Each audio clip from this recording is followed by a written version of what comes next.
it is important to have a dialogue that is not biased, because it seems as if people, we are taking matters that we see on social media, we are taking matters that we are hearing from people far from the spot where everything is happening, Mr. President.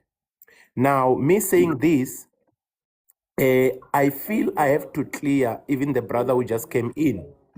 The brother who came in spoke about South Africa and Ghana. We had a good relationship before, and now things just turned into something else. Allow me to say to you all listening, and the president, as he can be sleeping there and there, allow me to say, as I'm talking to you now, I'm talking in a space whereby I'm disturbed with what is happening every day here on social media, because we people, we are talking on things that we don't know. Because if you are in South Africa, you will understand some of the things that are happening here in South Africa. And it makes it will even make some of you change the way you talk about South Africa, which is in Africa. So now, Mr. President, as much as I see that you are tired, but it does not stop us, it does not stop us to engage on a dialogue that is productive, that is looking to give us answers on what is happening on the ground. We know what is happening in South Africa. We are aware about the wrongs that are being done to South Africans.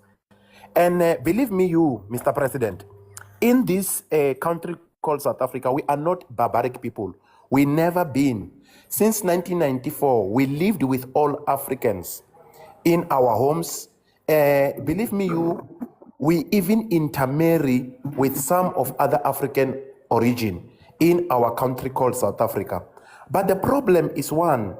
It's when South Africans, when they show their displeasement over what is happening in their country, they are labeled xenophobic. We are not xenophobic in this country, believe me you.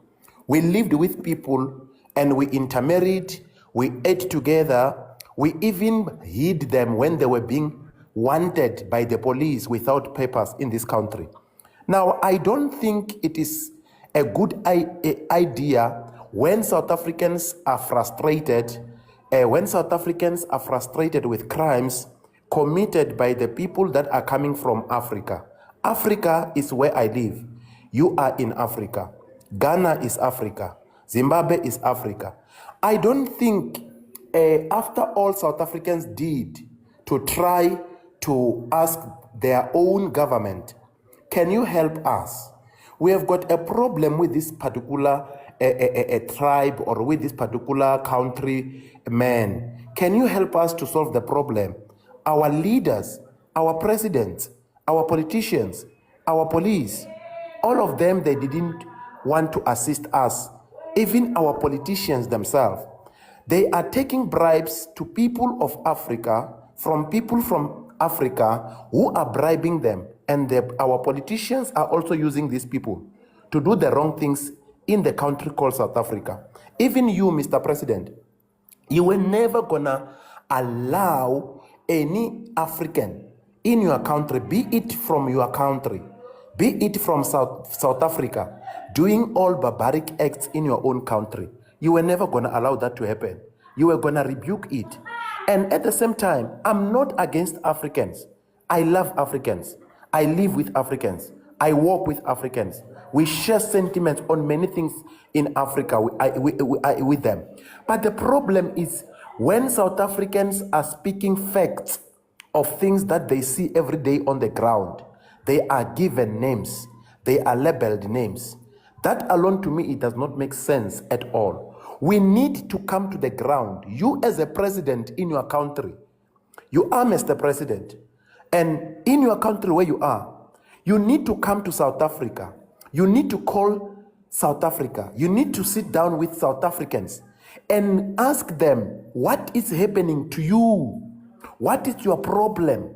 South Africans start to tell you, this and this is the problem we have on the ground. Can you assist us? with these nationals who are an African of origin. We need to work together, live together, do things together, but we have got these nationals.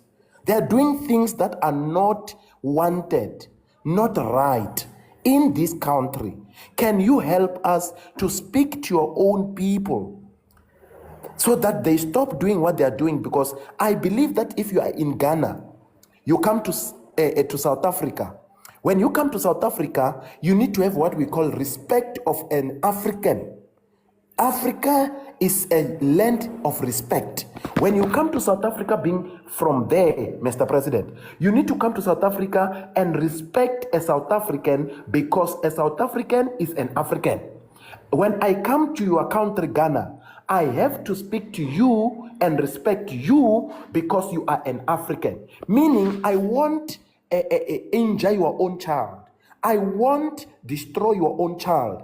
I won't do anything that will make you feel that what I'm doing to your child is very troubling to your countrymen, to your children, to your everything. Respect is the first a thing that we need when we go abroad in another African country. Africa, yes, it's one Africa. But Africa, it has got individual countries. And all these individual countries need me and you to make sure that there is stability in each one of them. Meaning, you have a job. What is your job as a president in another country? Your job is to come to South Africa and make sure you make South Africans to be safe, to be happy, to live well with other Africans. When a South African come to Ghana, you need to understand that a South African coming to Ghana must feel at home. And feeling at home, it does not make a South African to do as they please in Ghana. They need to apply the laws which are in Ghana. And when a South African come to Ghana and bribe the police, bribe the health officials, and do all the wrong things in Ghana, that is exactly what a Ghanaian need to stop and need to make sure that the police in Ghana must not be bribed by a South African to do the wrong thing with a South African. It's exactly what is happening in South Africa. We have got a problem with people who are doing crime in the country called South Africa. South Africans are not people that are barbaric by nature. But when people tend to take South Africans, they are barbaric. We love people. We stayed with people since 1994. We did everything